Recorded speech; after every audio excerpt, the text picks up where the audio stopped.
미라클 모닝 애청자 여러분 안녕하십니까? 오늘 말씀의 제목은 이것입니다. 만일 6개월간 화내는 걸 75%로 줄인다면 24억을 주겠습니다.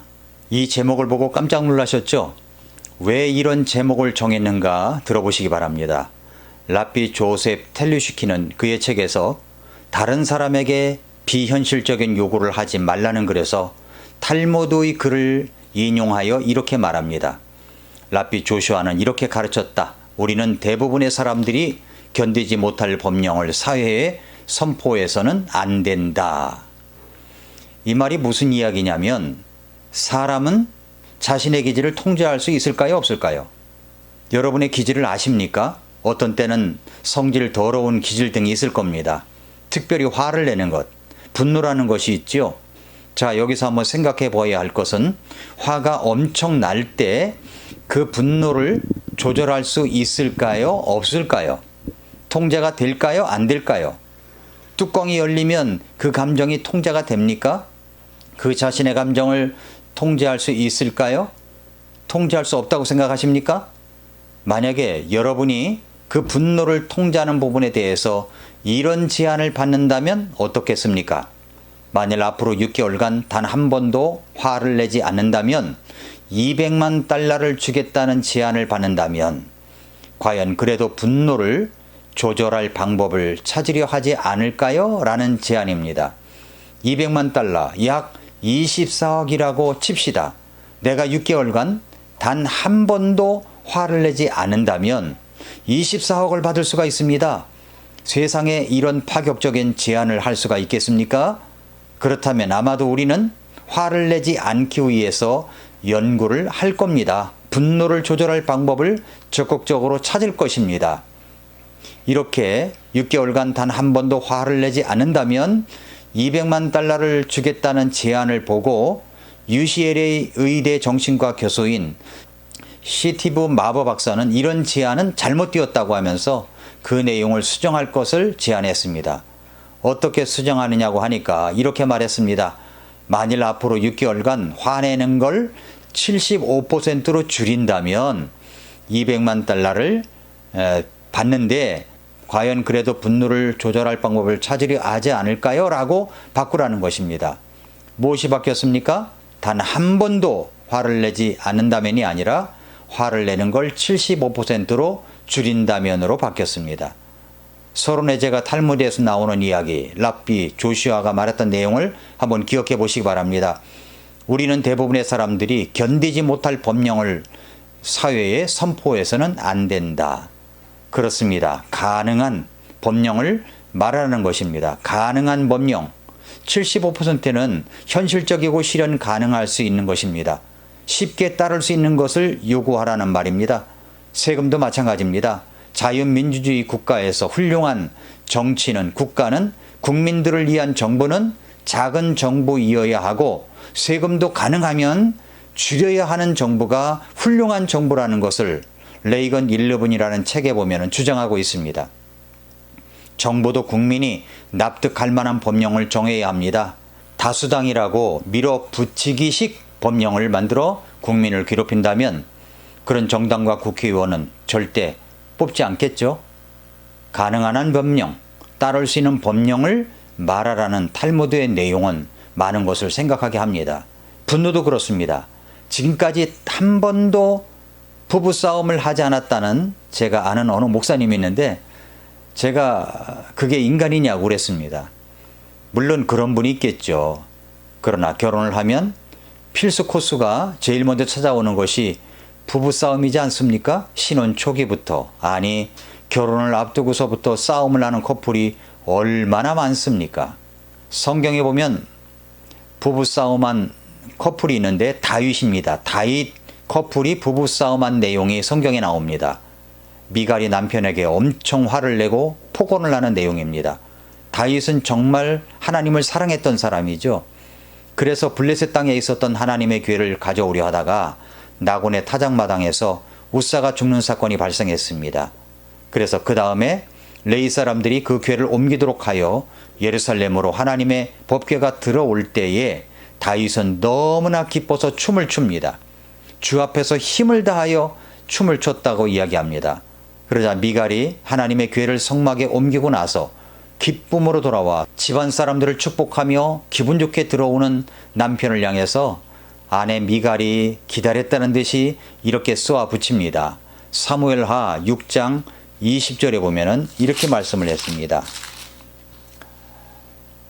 그 뒤에 다윗이 자기 집안 사람들을 축복하러 들어올 때에 사울의 딸 미갈이 나와 다윗을 맞으며 이르되 오늘 이스라엘 왕이 어찌나 영화로우시던지 오늘 자기 신하들의 계집종들 눈에 몸을 드러내시되 마치 하잘것없는 자들 중의 하나가 염치 없이 몸을 드러내는 것처럼 드러내셨도다. 이렇게 이야기를 했습니다. 왕인 남편에게 이렇게까지 이야기하는 사람은 아마 아내인 미갈 뿐일 것입니다. 그러자 다윗이 이야기합니다. 그것은 주 앞에서 한 것이라고요. 저는 이것이 다윗 부부의 부부싸움을 하는 것이라는 생각이 들었습니다. 그러면서 다윗이 계속 말하기를 뭐라고 그러냐면은 그분께서 네 아버지와 그의 온 집 앞에서 나를 택하시고 나를 주의 백성 이스라엘을 다스릴 치리자로 정하셨으니 그러므로 내가 주 앞에서 놀리라. 또한 내가 이보다 더 낮아져서 나 스스로 보기에 천하게 될지라도 네가 말한 계집종들에게서는 그들에게서는 내가 존경을 받으리라 하니라 라고 이야기를 합니다. 그리고 23절에 그러므로 사울의 딸 미갈이 죽는 날까지 자식이 없었다고 이야기를 합니다. 왜 미갈은 죽는 날까지 자식이 없었을까요? 그날부터 이 다윗 부부가 잠자리를 같이 하지 않은 것이겠지요. 그런데 이 부분을 탈무드에서는 다윗이 부부싸움에서 건드리지 말아야 할 부분을 건드렸다고 말합니다. 부부싸움을 할 때 어떻게 하면 상대방의 아픈 부분을 찌를까를 생각하며 연구하며 찾아내며 발사할 때가 있지 않습니까? 그래도 부부싸움을 하더라도 절대 말하지 말아야 할 부분이 있습니다. 이제 부부싸움에 고수가 되다 보면은 절대 어느 선을 넘어서는 안 된다는 생각을 하게 됩니다. 아직도 넘지 말아야 할 선을 넘나드는 분이 있다면 아직은 고수가 아닙니다. 자, 그렇다면 왜 여기서 미갈도 잘못했지만 다윗이 건드리지 말아야 할 것을 건드렸다고 말하는 것입니까? 그 부부싸움에서 네 아버지와 그 온 집 앞에서 나를 택하셨다는 거예요. 네 아버지와 그의 온 집 앞에서 이 이야기를 하지 말았어야 했다는 겁니다. 그것은 미갈에게서는 아픔이었습니다. 미갈의 아버지인 사울이 잘못했던 미갈에게는 엄청 아픈 부분입니다. 건드리지 말아야 했을 부분입니다. 그런데 다윗은 거침없이 이 이야기를 꺼냈습니다. 그분께서 네 아버지와 그의 온 집 앞에서 나를 택하시고 나를 주의 백성 이스라엘을 다스릴 치리자로 정하셨다. 그러므로 내가 주 앞에서 노는 것이다. 다윗이 하나님의 법궤를 제자리로 가져오는 것을 보고 그의 기쁨을 표현하는 즐거움은 당연한 것입니다. 그런데 그 당연한 것을 주장하다 보니 아내의 아픈 부분은 아랑곳하지 않고 찔러댄 것입니다. 네 아버지. 아버지 이야기는 미갈에게는 아픔이고 상처였습니다. 그런데 그 상처를 건드린 거죠. 그러니 미갈의 입장에서는 그런 남편과 잠자리를 같이 하고 싶은 마음이 들겠습니까? 내가 임신을 하지 못한다 하더라도 남편의 그런 모습을 받아들이기 힘들었을 것입니다.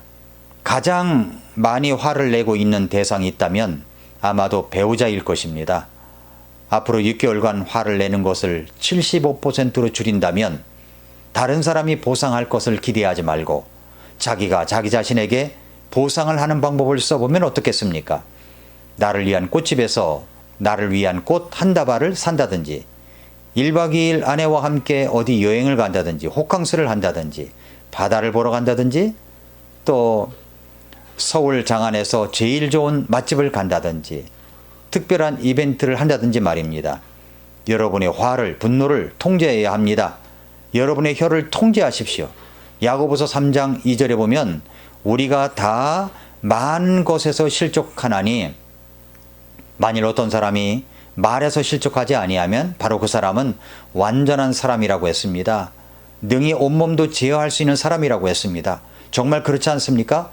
말에서 실족하지 않아야 하는데 그 말이 혀를 조절하지 못해서 배우자의 마음에 치명적인 상처를 내고 있으니 말입니다. 야고보서 3장 8절부터 10절에 보면은 혀는 아무도 능히 길들이지 못하나니 그것은 다스릴 수 없는 악이요 죽이는 독으로 가득한 것이니라고 그랬습니다. 그러므로 우리가 하나님 곧 아버지를 찬송하기도 하고 또 그것으로 우리가 하나님의 모양대로 만들어진 사람들을 저주하기도 하고 같은 입에서 찬송도 나오고 저주도 나오고 그러면서 말하기를 내 형제들아 이런 것들이 결코 그래서는 아니 되느니라 라고 했습니다. 정말 그렇게 화를 통제하지 못하고 발산되는 것은 결코 그래서는 안 되는 것입니다. 성경이 그렇게 말씀하고 있습니다. 여러분의 혀를 통제하십시오. 화가 날 때 1분간 긴 호흡을 해보십시오. 전문가들이 그렇게 말하고 있습니다. 여러분의 혀를 통제하고 공정하게 논쟁하는 법을 배우지 못한다면 여러분은 가장 사랑하는 사람을 잃을 수도 있습니다. 싸움을 했다고, 그래서 싫어한다고 그 사람의 부정적인 이야기를 퍼뜨려서는 안 됩니다. 찔러대서는 안 됩니다. 결코 그래서는 아니 되느니라. 해가 지기 전에 분노를 푸십시오. 골로새서 3장 8절에서 이제는 너희도 이 모든 것을 내버리라. 무엇을요? 곧 분노와 진노와 악의와 신성 모독과 너희 입에서 나오는 더러운 대화라 라고 했습니다. 사랑하는 애청자 여러분, 성도 여러분, 화를 내는 것을 조절하지 않는다면, 통제하지 않는다면 가장 사랑하는 사람을 아끼는 것을 잃을 수 있습니다. 화내는 걸 75%로 줄인다면 24억과 맞먹는 기쁨과 선물이 여러분에게 찾아올 것입니다. 오늘도 미라클 모닝입니다.